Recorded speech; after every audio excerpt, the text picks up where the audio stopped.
Baik, kembali kita bertemu di dalam pelajaran desain multimedia interaktif.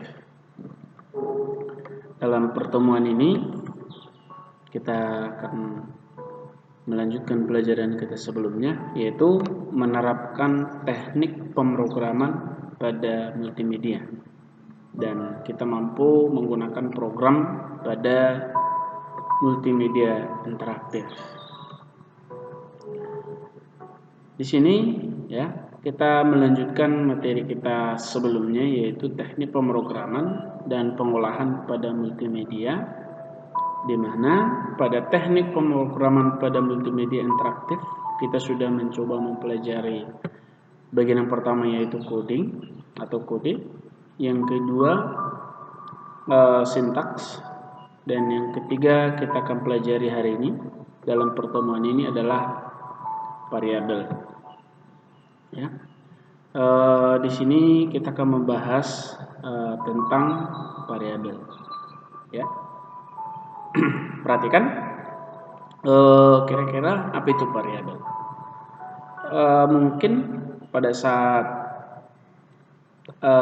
kita belajar matematika, ya, pasti sudah pernah kita dengarkan yang namanya variabel. Nah, perhatikan di sini dikatakan, ya, seorang programmer atau pembuat program dalam mengolah sebuah data dan menyimpan nilai dalam memori, programmer harus mengatur nilai yang disimpan dan memberi unik. Di sini nanti memberi unik ini artinya ada variabel sebagai tempat untuk menyimpan nilai tersebut. Ya, di sini dikatakan nilai dan nama, ya, yang akan disimpan ke dalam memori tersebut dikenal nama sebagai variabel. Ya, jadi bisa dikatakan bahwa variabel ini tempat untuk menampung data, ya, atau menampung nilai. Variabel akan terus disimpan di dalam memori komputer sepanjang aplikasi berjalan. Misalnya, pada saat menuliskan kode program, ya, variabel time, ya, titik 2 number, ya, tipe datanya number sama dengan 45. Berarti komputer akan menyimpan sebuah data bernama time dengan tipe data, ya, dengan tipe data number atau angka yang memiliki nilai 45. Jadi perhatikan di sini time, ya, ini adalah variabel, dia menampung data 45 gitu, ya. Nama variabelnya time, dia sedang menampung data 45 atau angka 45, ya. Berikutnya, ya, ada standar pengaturan, ya, atau standar penulisan dalam, ya, yang pertama ini, ya, dalam membuat variabel. Di sini dikatakan ada beberapa dalam menuliskan nama dan nilai variabel yang harus dipenuhi antara lain. Ini aturan dalam penulisan variabel. Karena kenapa? Ada beberapa kata yang tidak bisa dicantumkan menjadi nama variabel, ya, tapi terserah kita, kecuali ada dikatakan keyword nanti, ya. Yang pertama, tidak boleh menggunakan keyword atau reserved word. Biasanya seperti if, ya, seperti and, then, ya, while, do, itu tidak bisa digunakan, ya, sebagai nama variabel, karena itu merupakan keyword atau reserved word, ya, atau kata-kata yang kata-kata kunci yang ada dalam komputer, ya. Yang kedua, ya, untuk action script ini, ya, harus dimulai dengan huruf atau underscore, ya, atau tanda dolar, ya, bisa. Jadi biasakan aja menggunakan huruf, ya, tidak bisa dimulai dengan angka, gitu, ya. Kemudian setiap variabel harus unik dan berbeda antara satu variabel dengan variabel lain, ya. Jadi dalam membuat variabel itu dalam sebuah program diusahakan tidak sama, ya, harus berbeda, ya. Nah, selanjutnya menggunakan kata-kata yang mudah dipahami atau yang mudah diingat, ya, tergantung pada program itu sendiri, ya. Misal kalau kita membuat program mencari luas segitiga, ya tentu kalau rumusnya L sama dengan A dikali T per 2. Jadi udah tahu kita bahwa L itu luas, A itu alas, kalau T itu tinggi, gitu ya. Kemudian yang kelima menggunakan sistem camel case, ya, untuk membedakan kata dengan huruf kapital, ya, pada huruf awal setiap kata, ya. Jadi kalau bisa di sini harus kita memperhatikan huruf besar dan huruf kecil, ya. Kemudian penggunaan underscore hanya boleh untuk variabel bersifat private dan tanda dolar. Ya, perhatikan di sini penggunaan underscore hanya boleh untuk variabel yang bersifat private dan tanda dolar hanya boleh untuk variabel yang bersifat statik. Ya. Itulah yang perlu kita pahami. Yang pertama dalam standar pengaturan dalam pembuatan atau dalam penulisan variabel, ya. Kemudian yang kedua, ya, ada akses atribut akses, ya, atau akses kontrol atribut, ya.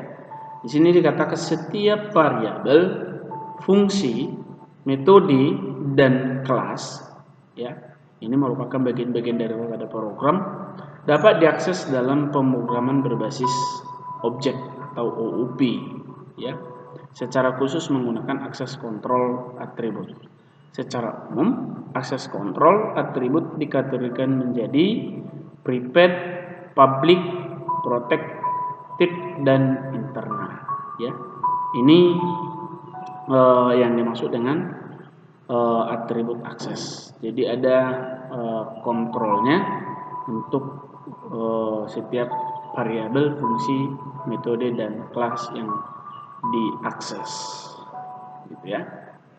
Kemudian yang ketiga, ya, mendeklarasikan variabel. Nah, jadi untuk membuat atau mendeklarasikan variabel, ya, kita akan coba memperhatikan di dalam action script, ya, dalam mendeklarasikan variabel menggunakan kata kunci var, ya, harus diikutkan kata var, diikuti dengan nama variabel, jenis data, dan nilai variabel. Perhatikan penerapan berikut, ya. Ini penerapannya. Var, ya, ini var, nama variabel, tipe datanya string, dan nilainya adalah Budi. Jadi kalau kita perhatikan di sini, ya, dalam hal ini variabel var sebagai deklarasi variabel sehingga komputer mengalokasikan memorinya. nm underscore siswa sebagai sebuah variabel yang akan disimpan. String dinyatakan sebagai jenis data atau tipe data dan nilai dari variabel yang digunakan adalah Budi. Jadi perhatikan di sini dalam mendeklarasikan variabel, ya, harus diikutkan dengan kata var, baru nama variabelnya, baru tipe datanya, baru Budi, ya, nilainya, ya, dengan nilai Budi. Perhatikan kalau dia string, dia akan diikutkan dengan tanda kutip, ya, karena dia adalah jenis data. String ini adalah tipe data yang mengandung kata atau huruf, ya. Kemudian yang keempat adalah konstan, ya, atau nilai konstan atau nilai tetap. Perhatikan di sini, terdapat perbedaan mendasar antara konstanta dengan variabel. Jika konstan, ya, bersifat statik, ya, atau tidak dapat diubah, ya, sepanjang aplikasi berjalan, maka variabel justru bersifat dinamis. Jadi, karena bersifat statis, maka nilai konstan akan selalu tetap dan tidak dapat diubah kembali oleh kode atau fungsi sesuai dengan pendeklarasiannya. Perhatikan di sini, konstanta dideklarasikan dengan keyword atau cons, ya. Perhatikan penerapannya sebagai berikut. Perhatikan di sini cons, ya, artinya berarti bahwa nilai itu bernilai tetap, roda tetap. Di sini roda putar, ya, dengan tipe data number dengan nilai 0,67, atau kalau kita sering waktu belajar di matematika, sering kita dengarkan dalam mencari luas lingkaran misalnya ada nilai V, ya, V itu 3,14. Jadi 3,14 itu bisa kita buat sebagai konstanta, ya. Misalnya di sini nanti cons, ya, V titik 2 number sama dengan 3,14, ya. Itu dia, ya. Kemudian selanjutnya yang ke-5, ya, ada tipe data, ya, atau jenis data. Perhatikan di sini, dalam tipe data, ya, digunakan dalam pemrograman ActionScript 3, ya. Secara mendasar jenis data ActionScript 3 dideklarasikan menjadi 7 bentuk, ya. Mungkin di dalam program-program yang lain juga sudah pernah kita dengarkan bahwa tipe-tipe data sangat perlu dalam membuat variabel, ya. Ada string, ada number, ada integer, ada int, ada boolean, ada null, dan ada void, ya. Namun pada pengembangannya selanjutnya ditemukan tipe data yang lebih kompleks seperti array, object, date, dan sebagainya, ya. Coba kita bahas satu persatu. Yang pertama adalah boolean, ya. Tipe data boolean, ya. Di sini penggunaan boolean dalam ActionScript 3 bisa menerjemahkan atau diterjemahkan sebagai nilai benar atau salah, ya. True and false, ya. Yang kedua, tipe data integer, ya, atau sering dikatakan dengan tipe data bilangan bulat.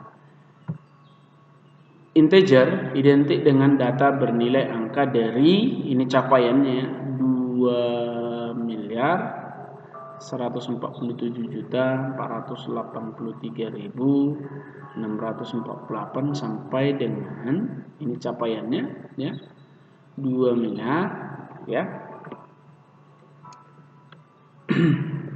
147 juta, ya, 483, ya, 1.647, atau dalam bentuk data 32 bit, ya. Penggunaan variabel bertipe integer lebih efisien daripada menggunakan variabel bernilai number, ya, atau bilangan bulat, ya. Itu aja. Integer ini adalah tipe bilangan bulat. Kemudian yang ketiga adalah null, ya. Null bisa dinyatakan sebagai nilai kosong atau tidak bernilai, tetapi bukan tidak didefinisikan, ya, atau undefined. Jadi bisa dikasih nilainya juga, gitu, ya. Kemudian yang keempat, ini yang keempat, ya, bukan nomor 2. Yang keempat adalah number, ya. Number identik dengan data yang bernilai angka tanpa batas. Misalnya variabel nilai ujian. Number sama dengan 90. Jadi variabel nilai ujian menampung data nilai 90. Kemudian selanjutnya adalah yang kelima adalah string. Ya. String ya identik dengan data bernilai tekstual ya atau data teks dengan standar penulisan dalam script selalu menggunakan tanda petik. Misalnya variabel nama string, tipe data string sama dengan Budi. Gitu. Ya. Yang kelima, yang keenam ya, bukan yang kelima ini. Yang keenam, win. Ya. Win hanya bernilai positif, yaitu mulai dari angka 0 sampai dengan ya 4.294.967.295. Hal ini jelas berbeda dengan integer yang bernilai negatif sampai positif. Jadi tadi yang integer tadi itu dari negatif 2 miliar ya, gitu sampai ke positif 2 miliar. Ya. Sedangkan UIN dia mulai dari 0 sampai positif 4 miliar sekian. Kemudian yang terakhir adalah yang ketujuh, void ya. Pada umumnya void digunakan untuk fungsi yang tidak mengembalikan atau menghasilkan ya nilai spesifik. Jadi void sendiri tidak menghasilkan nilai ya.